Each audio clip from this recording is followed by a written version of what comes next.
didn't know, right now, Donald Trump has a little bit of a beef with Somali migrants and even Somali citizens. He's basically trying to send all Somali migrants back to Somalia, and he had some choice words for them. Somalia, which is barely a country, you know, they have no anything. They just run around. We're going to go the wrong way if we keep taking in garbage into our country. Ilhan Omar is garbage. She's garbage. Her friends are garbage. These aren't people that work. These aren't people that say, let's go, come on, let's make this place great. These are people that do nothing but complain. They complain. And from where they came from, they got nothing. You know, they came from paradise, and they said, this isn't paradise. But when they come from hell, and they complain and do nothing but, we don't want them in our country. Let them go back to where they came from and fix it.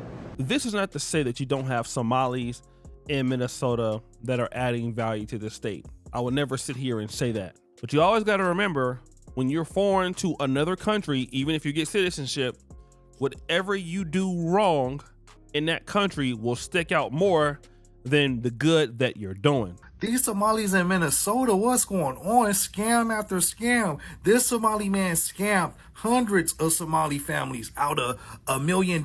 Like, he charged them $25,000 a pop to hold a house for them. So he sold them this scam like, hey, this is the housing development. This is how it's going to be. You see how it's this right here?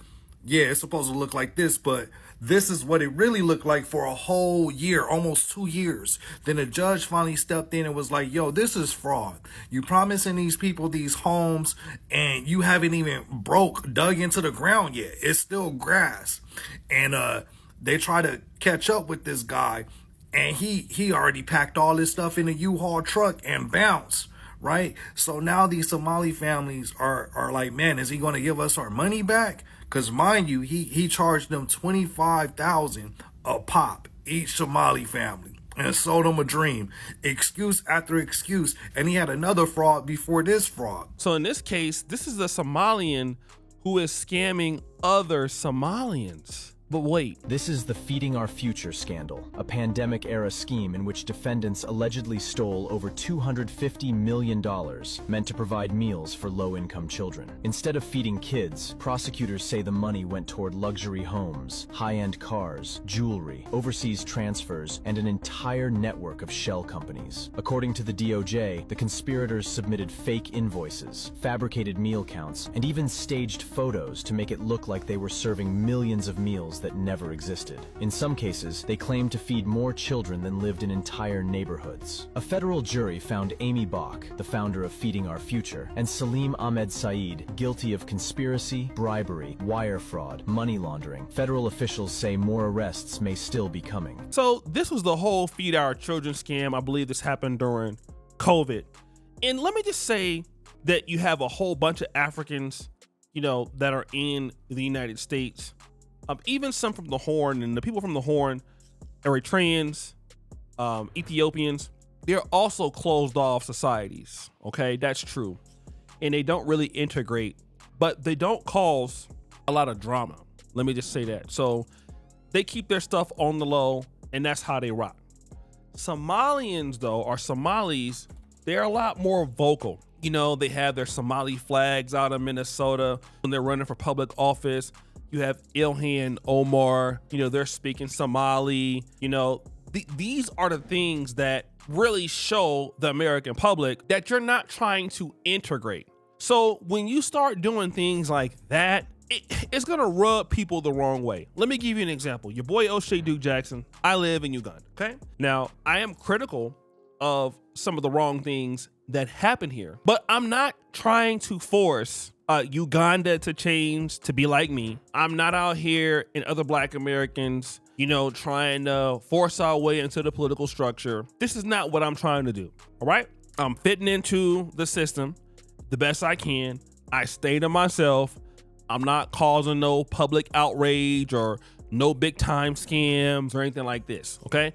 And then also Somalians are very closed off as a community. So they're making this noise as a community.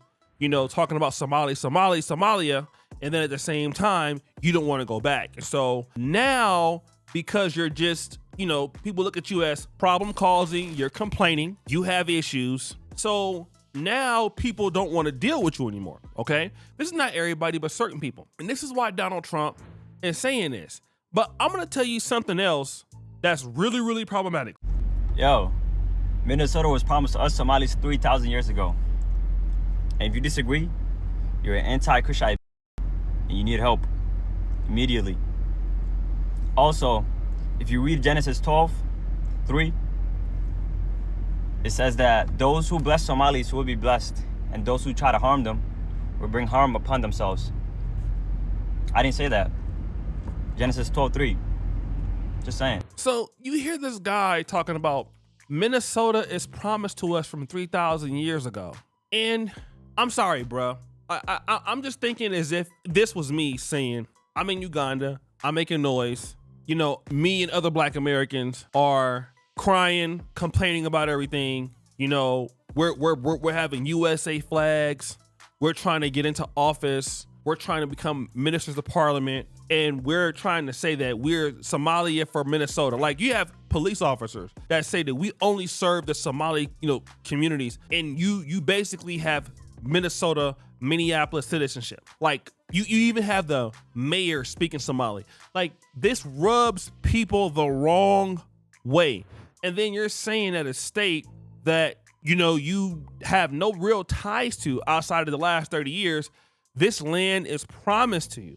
Okay? This, in my honest opinion, is just low intelligence. I mean, obviously, you live in a country, and even though you're living there and you're talking like this, it just shows that you don't understand the wider context. And the things that you're doing, you're isolating and alienating yourself from other people. It's just something that you shouldn't say. Even if you felt that way, to say that publicly doesn't make a lot of sense. The person's not thinking right, okay? So then Tariq Nasheed has also weighed in on this. And let's be real, a lot of these Somalis, they misread the political landscape. A lot of these Somalis, they thought the Democrats was going to protect them, and that was going to be guaranteed protection. They assumed the Democrats that, do the whole immigration thing, they stomp hard for the immigration. They thought, well, hell, we got the white Democrats who's going to back us up, but we are the fuel for the Democrats. We are the base for the Democrats. That's foundational Black Americans. So these people thought they could openly disrespect foundational Black Americans with no consequence. Now, the political tides, they're shifting right now.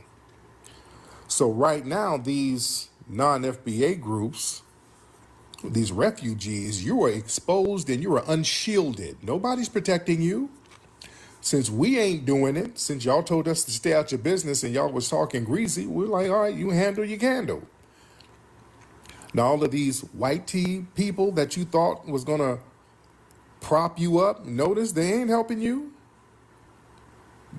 You see, the same people you counted on, they can't protect you. They ain't doing nothing to help you. And right now, there's a foundational Black American Renaissance delineation movement. So that has shifted the center of gravity over here to us, looking out for what we need to look out for. Now, I want to get in on Tariq's point, which is something that I've noticed with a lot of these immigrant groups. A lot of these immigrant groups are Democratic, okay? And especially Minnesota. I mean, like, they're trying to get power. And so what's happened now is the political landscape is changing. It's changing rapidly. Not only is the political landscape changing, but it's getting more, what can I say? I mean, the right is just getting stronger, and they're just being a lot more blunt. They don't like you, they're gonna come out and tell you. This couldn't be the conversation 10 years ago, 12 years ago. A president could never say this. But a president can say this now because there's just so many people who are tired of, a lot of migrants or immigrants or even new citizens who resemble the Somalis, Hispanics, certain other migrants from wherever, migrants from anywhere else, Arabs. I mean, you had that in Dearborn, Michigan. And so what's happening is now that they're unshielded, okay? And so what used to be a protected group, now people are looking at you as you can get that work too. And so because the Somalians and other immigrant groups was able to say, okay, we're also the same struggle that the blacks, had in the past or whatever. Well, now they've been also saying that they're not black. And so now that y'all getting that work right now y'all are public enemy number one. Y'all are getting that work, okay? And then now the black Americans who, would be on your side now, they're kind of sitting back and just letting it happen. And I really don't feel like all Somalians or all Somalis are bad. Like one of my buddies is a Somali. I love him. He's from Australia. They're good people like anybody else, and everybody gonna have their good and bad in the group. The issue is this: when you have a community like they do in Minnesota, you don't have room for error, especially when, number one, you don't really integrate with everybody else like that. Like some of the younger people might integrate with some of the youth. I mean, I'm not disagreeing with that, but the Somali community is kind of, I'm pretty sure they have their clans and everything, but they're kind of just off to the side. They have their religions, their mosques, their businesses. They're operating within a system. They're a system within a system, okay? So when everything is going cool, that's great. Now when you need allies and people now hate you for changing the landscape of their city, and you're imposing your will on everybody, now this sentiment is coming out and so many people feel like this. And again, this is the same thing that would happen here if you get black Americans and we would come out and say some of the same things. People would literally hate us. Like there is no doubt about it. People would hate us. They would want us gone. And if you do something big or bad or silly, people would just shed light on it. And what the Somalians are doing, problems that they have when you start talking like this, people are going to put that flashlight on you. And if they put that flashlight on you, you can't have any L's, but y'all have enough L's there where folks can criticize you. And that's where it comes apart. That's where it falls apart. So now what happens is you might need allies. And if you get too many people talking down on the community like Trump and other conservatives, and then you start getting even some liberals. So you have Minnesotans who are, liberal and they're Democrats, but they don't necessarily like what's going on with the Somalians. They don't really like that. And if you get a lot of them start flipping on that, it's all over but the shout. You can only take so much of that until you can't. So the Somalians gonna have to, they're gonna be uphill. If they keep going like this, they're putting themselves in a bad situation. And again, this is what Tariq is saying. I think a lot of people are saying this, and even as a person that lives overseas, I gotta watch what I do. It's things that I can't do here, I would be more vocal about in the States. Even if I were to get citizenship here, what gives me the right? Oh, I got citizenship like you. That don't mean nothing. You can't cause trouble like that. Sometimes you just gotta shut your ass up and just chill. So guys, what do you think? It's your boy OSH Duke Jackson back at it again. The episode of the Celebrity Junk. Which before you do, scare the bell. We're out.